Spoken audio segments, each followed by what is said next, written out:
Anyway, but welcome to Mindset Monday. My name is Denise Zack, life coach, and I am super excited to be bringing to you all today Ashley Hart. She is the CEO and founder of She Plays, which is an all-female, not user-based, but all-female sports fantasy sport platform. And she is a rock star. She's part of the Game Plan community, and I met her back in January of last year, right? Is that when we were at the Orlando event, right? Yeah, earlier this year. It feels like forever ago, though. Yeah.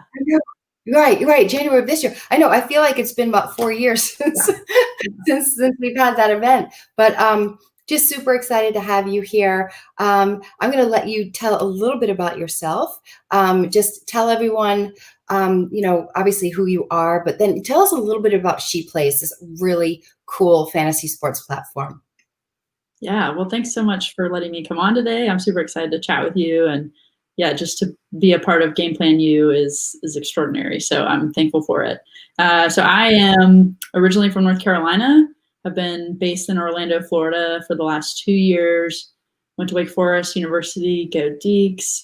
And yeah, I started She Plays just wanting to, I was leaving a previous career in the nonprofit world and wanted to do something in the sports industry, but that would make an impact in some way.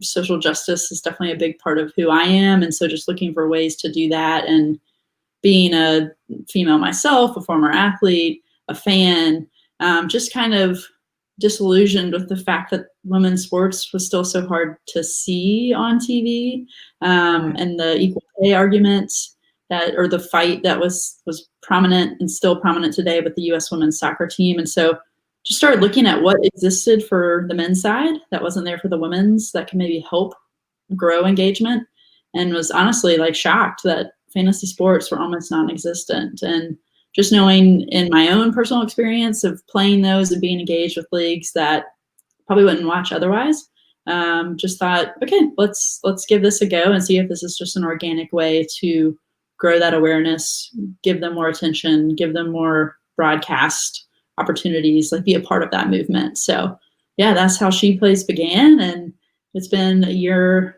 now, and we really launched the platform back in June, and super thankful. We've had signups and people playing every week, and really excited for the next 6 months, what we're going to be able to do there. That's awesome. And what do you attribute? Well, let me ask you this, right? You talk about kind of social justice, you talk about being a woman.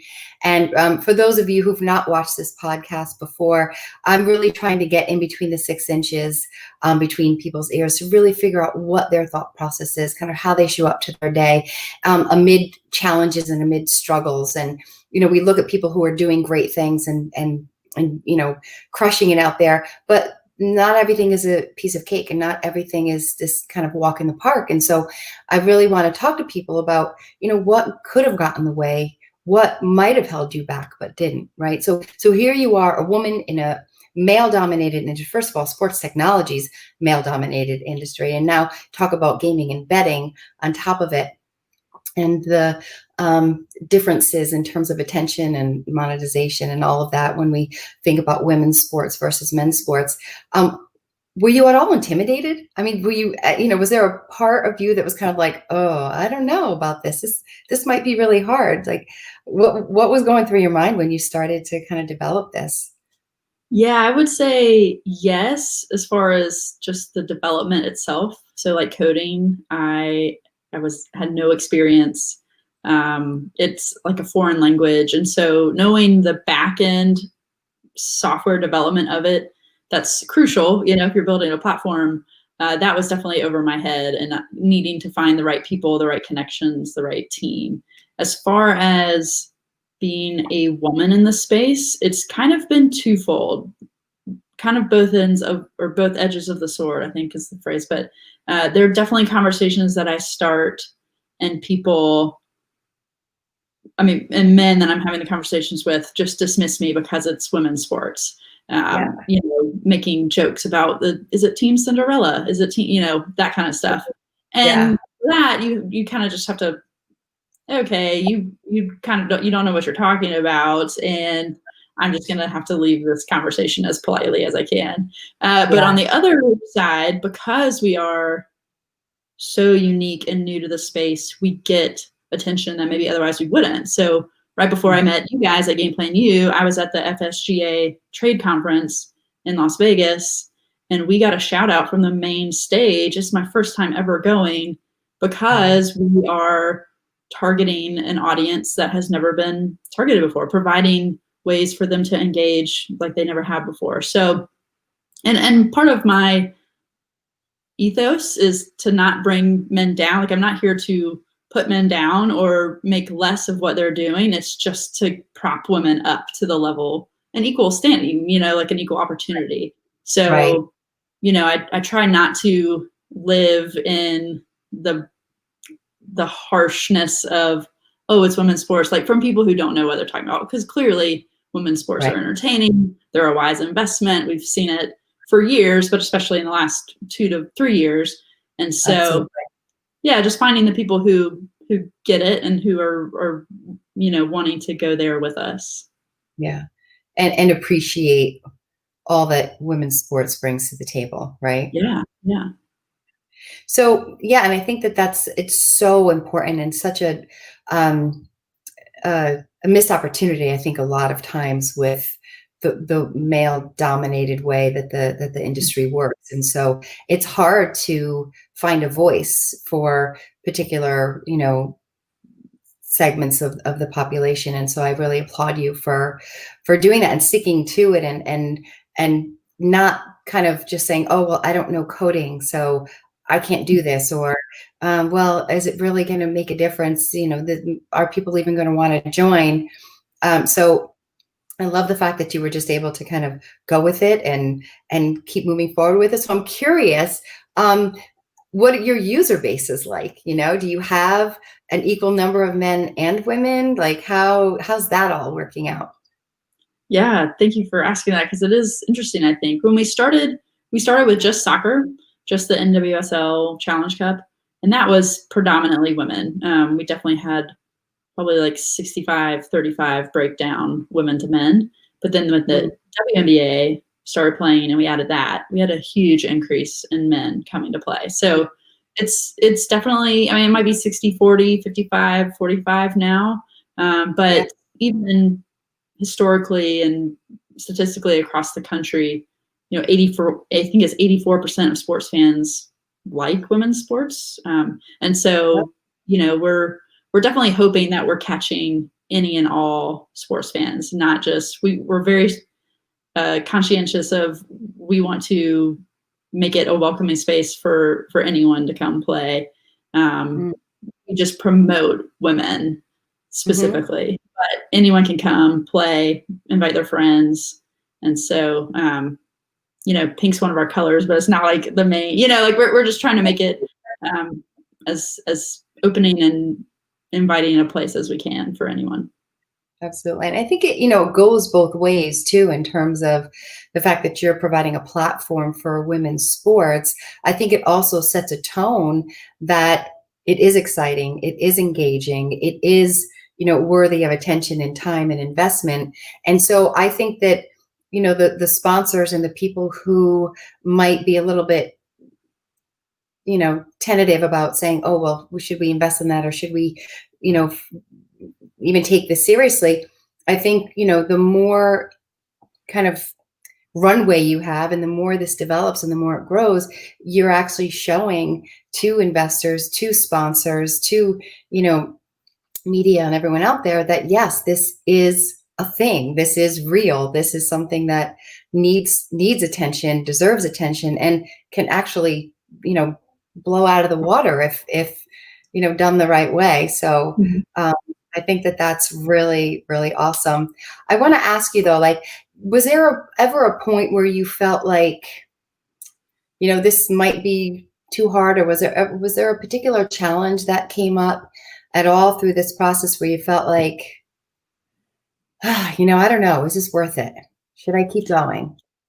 Yeah, I think, to be honest, I think that's just a part of entrepreneurship itself, is you'll have these moments of, I'm way in over my head, I'm spinning way too many plates, And so I think being a part of a community right now, you obviously can't go to co-working spaces, but join groups like Game Plan U or other communities out there like that, where when you're having that off day, you've got people who will say, no, you got this. You got this. It's just that encouragement is so crucial in the entrepreneurial space.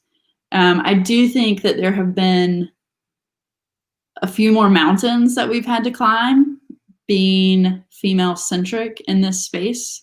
I was very shocked with the limited amount of coverage statistically that women's sports gets, particularly when you have leagues like the NPF, Pro Fast Pitch League, the WNBA, who've been around for 20 years and they're still not getting coverage.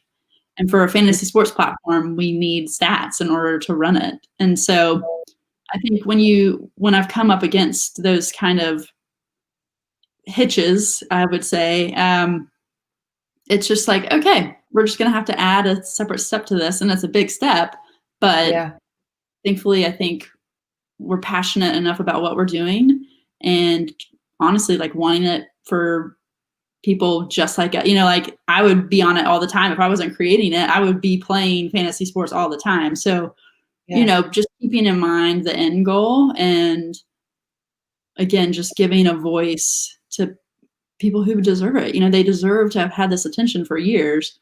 We want to make sure that they have it from here on out. And so certainly there have been times that it's like, I'm done, I'm throwing in the towel. And then hopefully someone comes around and is like, you got this. Or we just get creative with projects that we'll have to add on to make it happen. Yeah. Such is the life of an entrepreneur, right? I think you said it well before. It's one of those things that because every day you're kind of carrying the weight of the company on your shoulders. It's not like there's a boss or an organization. You say, oh, my paycheck's coming, I don't have to worry about it. You literally are the one carrying everything. So there's a lot of pressure that comes with that. And it can be like a roller coaster sometimes, I imagine, so finding that support that you said is, I think, so important. Surrounding yourself, you also said it earlier, surrounding yourself with people who are really good at what they do, people who are great at coding. You probably could have figured it out yourself, but, at the end of the day, it probably would have taken too much time and too much effort to be able to do it. Why not get someone on board who can develop it quicker for you and help you to get to where you need to go quicker, right? And so asking for help, aligning yourself with good people. And you also mentioned another thing. You mentioned being creative, right? That just because you hit a barrier doesn't mean you need to stop. It means you need to take a step back, look at what's happening, and decide, is this really a barrier? What can we do about it? What options do we have? And how do we work through this? Do we pivot a little bit? Do we add something? Do we delete something? And it sounds like you did quite a bit of that along the way. Yeah, we actually, even in the development piece of building She Plays, we were working with a software company from last summer doing a World Cup game. And just long term, we were just kind of boom, boom, boom, have to get games out. There was no real chance to stop and think and process until COVID hit. And when COVID hit, everything shut down. And it really did give me an opportunity for the first time to be like, okay, I can breathe.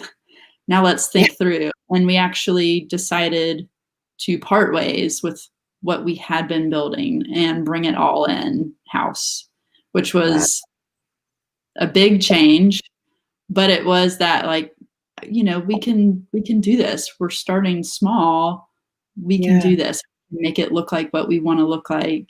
We can make changes automatically. There's no, lag time and getting with the team. So it's been, and honestly, it was like an injection of enthusiasm. It was just like, okay, here we go. It was like, I'm back in college and staying up till 2 a.m. making a website or, like all sorts of stuff. It was like and what was also such a hard time having COVID and like the fear of that and the sadness of being isolated, there was a fire in my belly of we're building this and let's go. Let's make it happen for whenever sports do come back.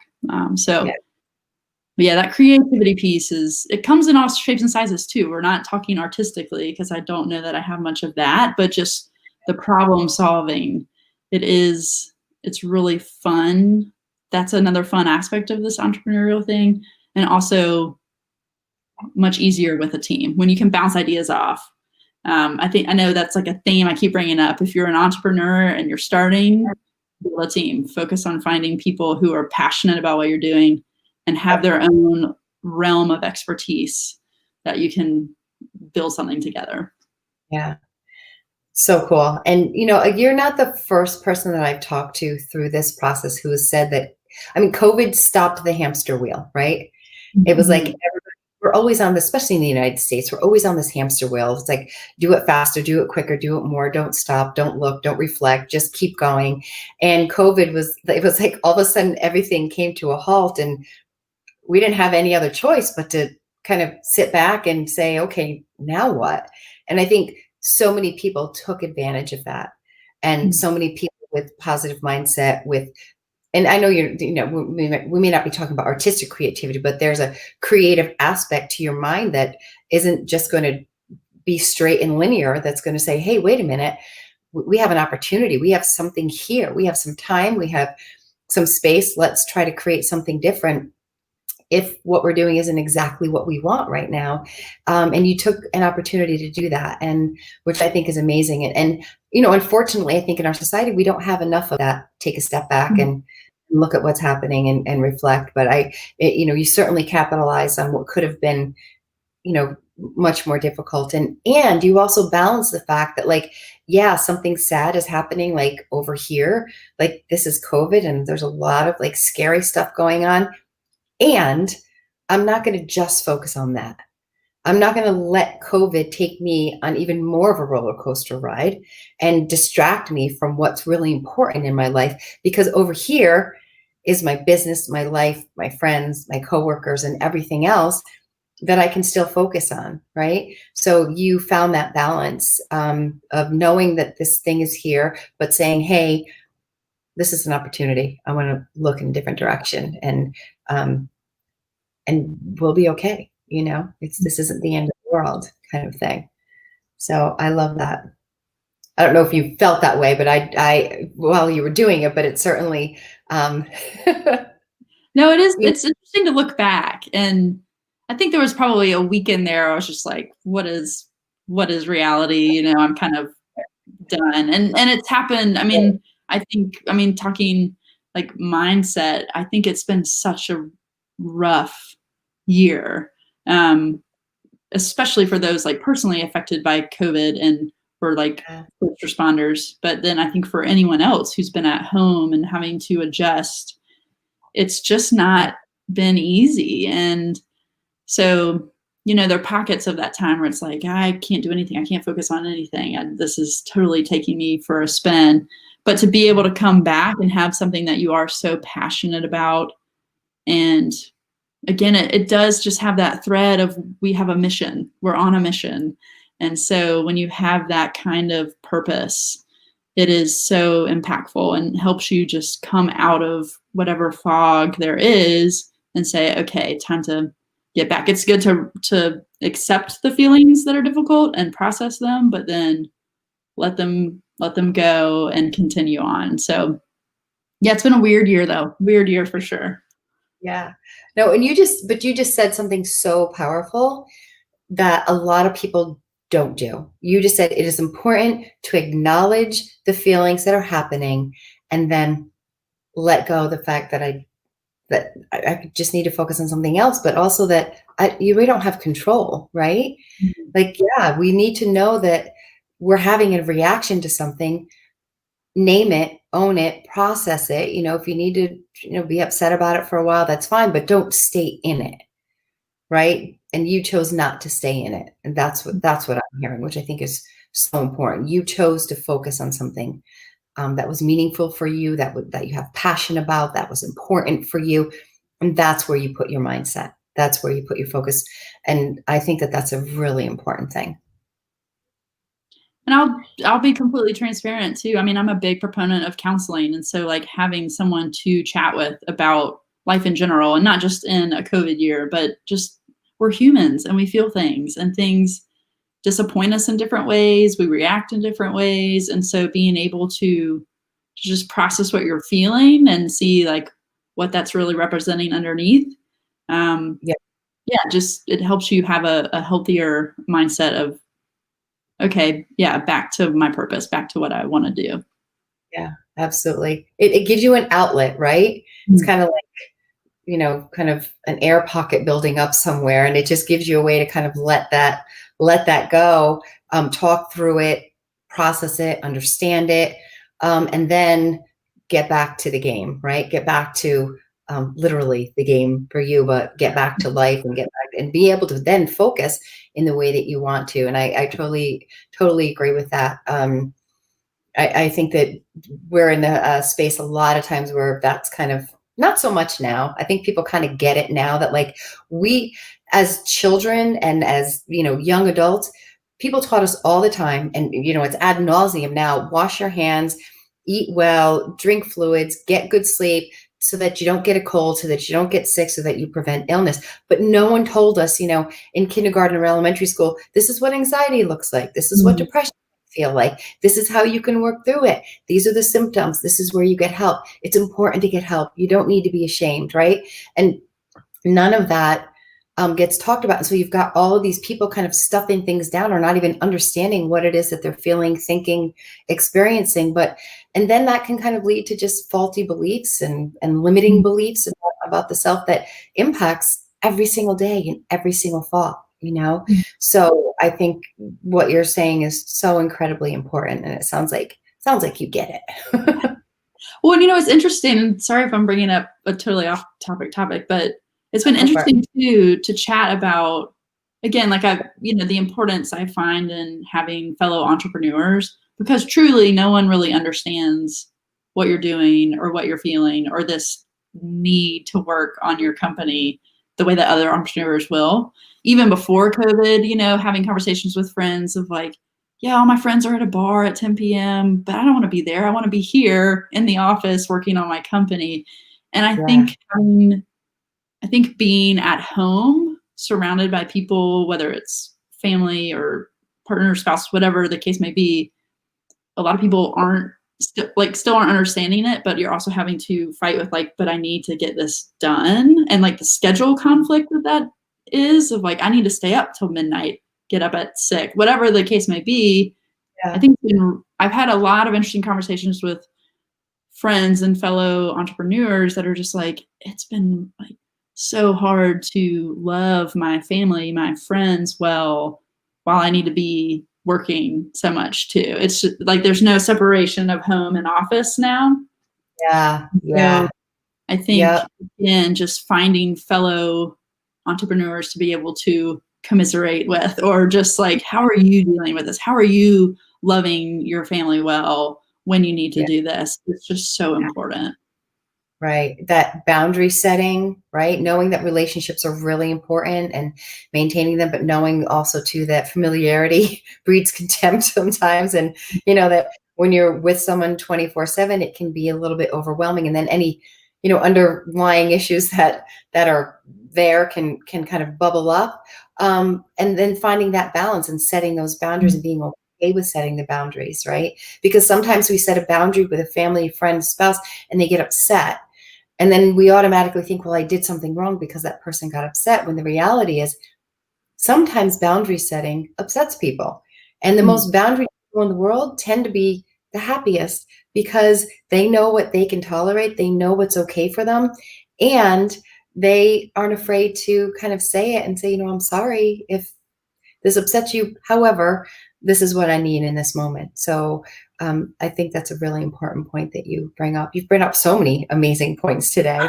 And I really, really appreciate it. I want to let people know how to get in touch with you. And so if someone wants to, they can connect with you at Ashley at she-plays.com. They can see the ticker across the bottom there. And I think we'll post this live, and you can add your LinkedIn to this as well. Any last advice you would give to someone who maybe is struggling or feels like they're ready to kind of give up on a project, or just feels distracted by life, or limiting beliefs, or whatever it is? And this could be one thing, it could be three things, whatever. What kind of advice would you give as we close out today's podcast? Yeah. I would say cut yourself slack. We're all going through I hate the phrase now, unprecedented times, but it still is. And it's still an adjustment. And it's still, who knows when we're getting out of it. And that's a weird place to be. It's a weird tension to hold.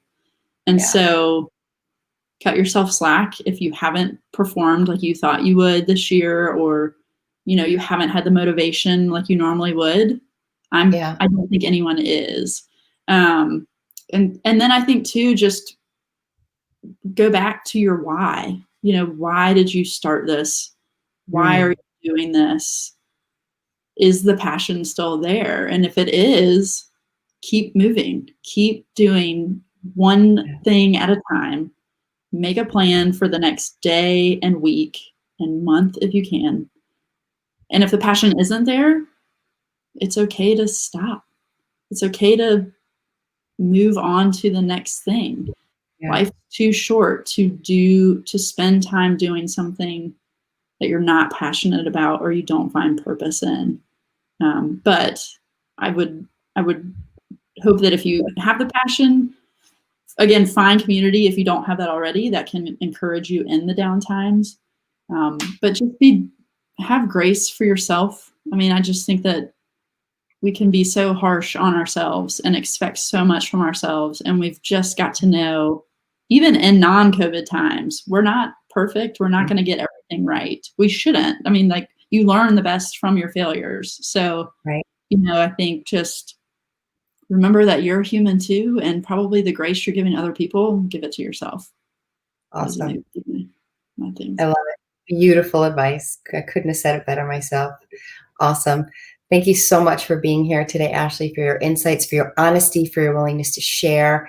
It takes great courage to allow even little pieces of vulnerability to come out. And you are a true courageous person, and just someone who I very much admire in terms of how you carry yourself and how you're running your business and all of the cool stuff that you're doing. So I really want to thank you for being here. I want to thank everyone for tuning in today. And for joining us. I'll be back next Monday with Brad Paz, who is the founder and CEO of Zoptic, which is an athlete performance technology, which is amazing. And we'll be talking with him next week. If you want to get in touch with me, Denise at gameplanu.org. And, if you want to watch one of my fellow colleagues, Mike Scharfenberg has Interview with Influencers. He's got a podcast coming up this Thursday at 1:00, which proves to be, I'm sure, is going to be an amazing podcast as well. So I just want to thank you again, Ashley, for being here. And we will, I'm sure we will see you again. Thank you so much for having me. I appreciate it. You're very welcome.